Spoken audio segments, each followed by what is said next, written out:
স্যারের হাতের জাদুতে এবং আল্লাহর অশেষ রহমতে আমার 5টা মুখই একদম চামড়ার সাথে মিশে গেছে, এবং এখানে যে ফিস্টুলার মতো রোগ ছিল সেটা এখন বোঝাই যায় না।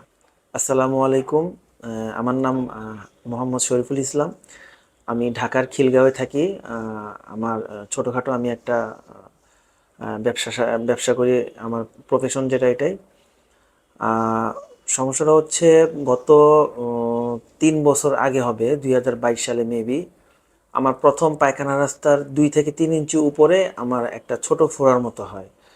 তখন ফোঁড়া, আমি ভাবছিলাম যেটা সাধারণত মানুষের শরীরে যেমন নর্মাল ফোঁড়া হয় সেই ফোঁড়ার মতো, বাট এই ফোঁড়া দিয়ে আমার মাঝে মাঝে মানে পুজের মতো যাইতো।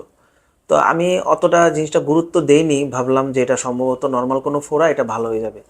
কিন্তু আমি দেখলাম প্রায় 1 বছরের মতো ওই একটা ফোঁড়ার মুখ দিয়ে শুধু সবসময় পুজ, আঠা এই ধরনের কিছু লেগে থাকতো।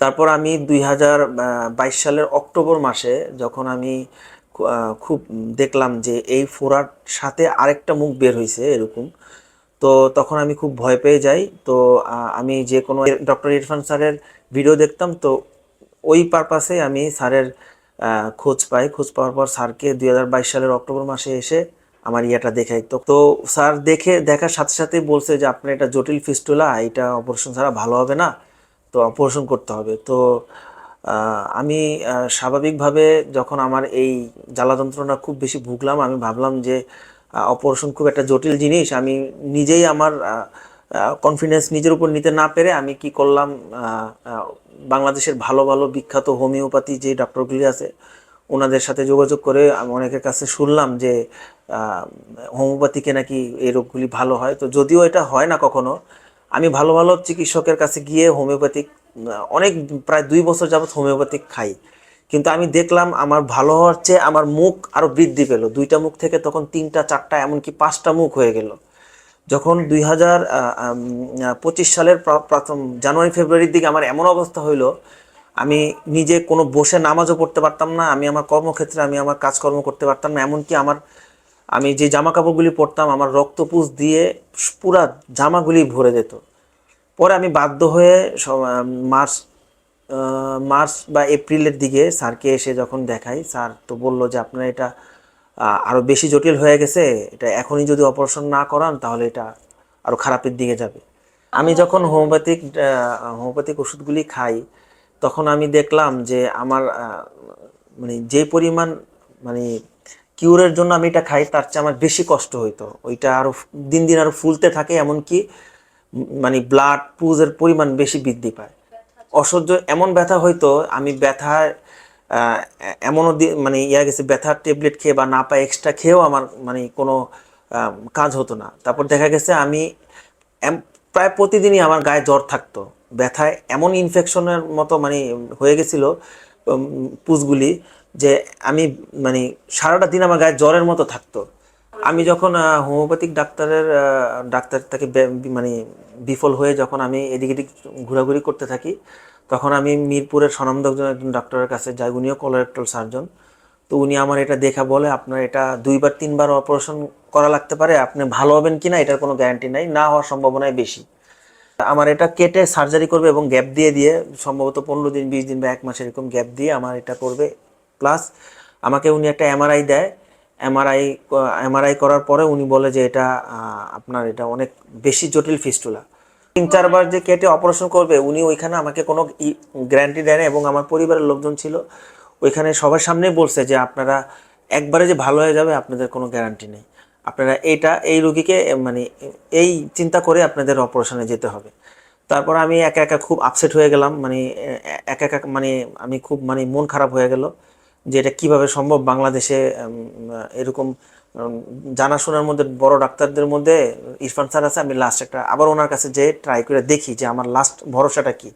আমি যখন ফিস্টুলার বিভিন্ন জায়গায় ঘুরে যখন কোনো কুলকিনারা পাচ্ছিলাম না, তখন স্যারের কাছে আসার পর স্যার যখন আমার এটা দেখে বলল যে আপনার এখানে কাটাছিঁড়া কিছু করা লাগবে না, আমাদের অত্যাধুনিক মেশিনের মাধ্যমে আমরা লেজার সার্জারি করি, একদিনে এক সেশনে এটা করা সম্ভব, এবং আপনি এর পরের দিনই আপনি বাসায় চলে যেতে পারবেন।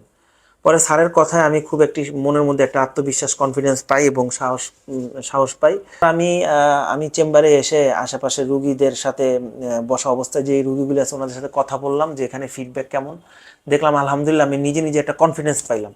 তারপর স্যারের কথা অনুযায়ী আমি ভর্তি হওয়ার পরে আমার যেদিন 23 তারিখ রাত্রেবেলা আমার যখন অপারেশন হয়, অপারেশনের পরের দিন থেকে ইনশাল্লাহ আমি সব কিছু খাওয়া দাওয়া এবং আমি নিজে বাসায় যেতে পারছি। এবং বাট কিছু নিয়ম কানুন উনি বললো ওইটা ফলো করাতে আমার খুব ভালো উপকার হয়েছে। সেটা সার্জারির পরে আমি কোনো ধরনের ড্রেসিং অথবা আমার কোনো ধরনের গরম পানিতে বসা বা এমন কোনো নিয়মের মধ্যে আমাকে যেতে হয় নাই। আল্লাহর রহমতে আমি শুধু স্যারের দিক নির্দেশনাগুলো এবং ওষুধ এবং ভালোভাবে জীবনযাপন করার ফলেই আমার মোটামুটি এখন বলা যেতে পারে 100%ই আমি কিউর।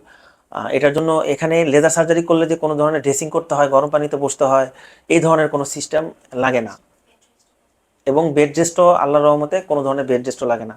অপারেশনের স্বাভাবিক 1 দিন বা 2 দিন পরে স্বাভাবিক জীবনযাপন করা যায়। আমি এই ফিস্টুলার জন্য স্বনামধন্য যেই ডক্টরগুলি দেখাইছিলাম ওনারা বলছিল যে এটা তো কেটে করতে হবে। তো স্যার আমাকে দেখে বলছিল আপনার কোনো ধরনের রক্তপাত হবে না, কেটেও করা লাগবে না। ইভেন আমার অপারেশনটা কোনো ধরনের কাটাছিঁড়া ছাড়াই আমার 4 থেকে 5টা মুখ আমার কাটাছিঁড়া ছাড়াই আমি সম্পূর্ণরূপে আল্লাহর রহমতে এখন সুস্থ। আমার কোনো ব্যথা এবং কোনো পুজ রক্ত কোনো কিছুই বিগত 1 মাস ধরে যাচ্ছে না। আমি আল্লাহর রহমতে আমি সুস্থ স্বাভাবিক জীবনযাপন করতে পারতেছি। স্যারের হাতের জাদুতে এবং আল্লাহর অশেষ রহমতে আমার 5টা মুখই একদম চামড়ার সাথে মিশে গেছে এবং এখানে যে ফিস্টুলার মতো রোগ ছিল সেটা এখন বোঝাই যায় না। স্যারকে আমার অনেক অসংখ্য ধন্যবাদ এবং স্যারের জন্য সবসময় আমার মৃত্যু পর্যন্ত দোয়া থাকবে যেন আমার মতো বাংলাদেশে এমন অনেক রোগী আছে যারা অনেক ভয় পায় আসতে, যে ভাবে যে এইটার কোনো চিকিৎসা নাই বা বারবার হয়। আমি বলবো যে ডক্টর ইরফান স্যার এমন একজন স্যার যার কাছে আসলে আপনাদের এই ভয়টা থাকবে না যে কাটাছেঁড়া বা সার্জারি করার পর আবার আসতে হবে। আল্লাহর রহমতে এরকম কোনো ঘটনা আমার চোখে আমি কোনো রুগীকে যতদিন আসছি আমি দেখি নাই যে দ্বিতীয়বার আসতে হয়েছে। আল্লাহর রহমতে আপনারা নির্দ্বিধায় এবং নির্ভয়ে এখানে আপনারা স্যারকে দেখাইতে পারেন এবং আমার মতো জটিল ফিস্টুলা ভালো হওয়া সম্ভব এটা আমি নিজেই প্রমাণ। এবং সবচেয়ে বড় কথা হচ্ছে যে সার্জারির পরে নিয়মগুলি যদি ভালো মতো ডক্টররা যেভাবে বলে দেয়, যেই ওষুধগুলি দিয়ে দেয় ওগুলি যদি ঠিকমতো কন্টিনিউ করা যায় তাহলে একটা মানুষ স্বাভাবিক তার জীবনযাপন সে করতে পারে এবং তার যে কোনো জটিল ফিস্টুলার সেটা ভালো হওয়া সম্ভব। আল্লাহর অশেষ রহমতে আমার 5টা ফিস্টুলায় এখন আমি সম্পূর্ণ সুস্থ এবং আপনারা আমার জন্য দোয়া করবেন এবং স্যারের জন্য দোয়া করবেন যেন বাংলাদেশের এমন অসংখ্য রোগী আছে যাদেরকে স্যার সেবা দিতে পারেন। ধন্যবাদ সবাইকে।